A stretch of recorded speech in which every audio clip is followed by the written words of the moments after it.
আসসালামু আলাইকুম। সালমানস এডুকেশনের পক্ষ থেকে সবাইকে স্বাগত।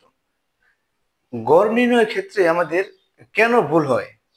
বেসিকটা না ধরার কারণে, না বুঝতে পারার কারণে কিন্তু গড়ের ক্ষেত্রে অনেক সময় কিন্তু অঙ্কটা ভুল হয়ে যায়।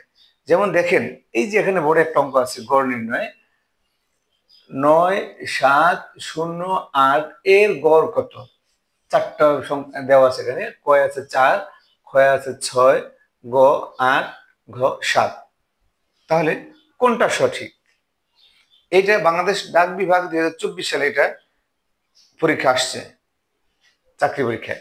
আচ্ছা, এখন এক্ষেত্রে আপনি কি করবেন? সাধারণত যা হয়ে যায়, এই যে সংখ্যাগুলো আমরা লিখলাম, সংখ্যা আছে কয়টি? ৯ যোগ ৭ যোগ ৮। তাহলে এটাকে আমরা ১ ২ ৩টে সংখ্যা, সাধারণত ৩ দিয়ে ভাগ করব। তাহলে আমি কি করি? ৯ আর ৭, ১৬ আর ৮, ২৪। ২৪কে আমরা ৩ দিয়ে ভাগ করি, ৩ ৮ ২৪। তার মানে কি? ৮ টিক দিয়ে রাখলে আসলে এটা কিন্তু সম্পূর্ণই ভুল। আপনার অঙ্কটা সম্পূর্ণ কেটে ফেলবে, হয় নাই। কেন? দেখেন, এই যে বেসিক না বুঝলে এই সমস্যাগুলো হবে। বেসিকটা বুঝতে হবে। সংখ্যা বলছে এখানে, এই যে গড় করতে হইলে এই যে শূন্য, শূন্য তো একটি সংখ্যা। কারণ আমরা জানি সংখ্যা প্রতীক 10টি। ০, ১, ২, ৩, ৪, ৫, ৬, ৭, ৮, ৯, এই 10টি সংখ্যা প্রতীক। যদি সার্থক অঙ্ক আসে সেক্ষেত্রে শূন্য সার্থক অঙ্ক না, সার্থক অঙ্ক ৯টি, কিন্তু সংখ্যা প্রতীক 10টি। তাহলে শূন্য তো একটা সংখ্যা। আপনি দেখেন সংখ্যা শূন্যকে বাদ দিয়ে রাখছেন। তাহলে কি করতে হবে? ৯, ৭, ০, ৮ কয়টা সংখ্যা হলো? ১ ২ ৩ ৪, ৪টি সংখ্যা। আপনাকে ৪ দিয়ে ভাগ করতে হবে।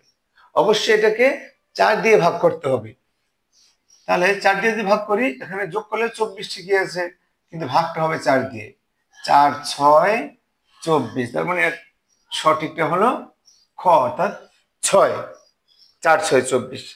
এই যে গসাগু এই ধরনের গড়ের ক্ষেত্রে এই যে শূন্যকে যদি আমি সংখ্যার ক্ষেত্রে বাদ দিয়ে রাখি, তাহলে তো আপনার এই ভাগে গিয়ে ৪টা পরিবর্তে ৩টা দিয়ে ভাগ করা হবে। এই ধরনের অনেক গড় আছে, অনেক ধরনের অঙ্ক আছে। সেক্ষেত্রে কিন্তু আমার কোনটাকে বাদ দিতে হবে, কোনটাকে ধরতে হবে, সেটা না বোঝার কারণে আমার অঙ্কটা কিন্তু ভুল হয়ে যায়।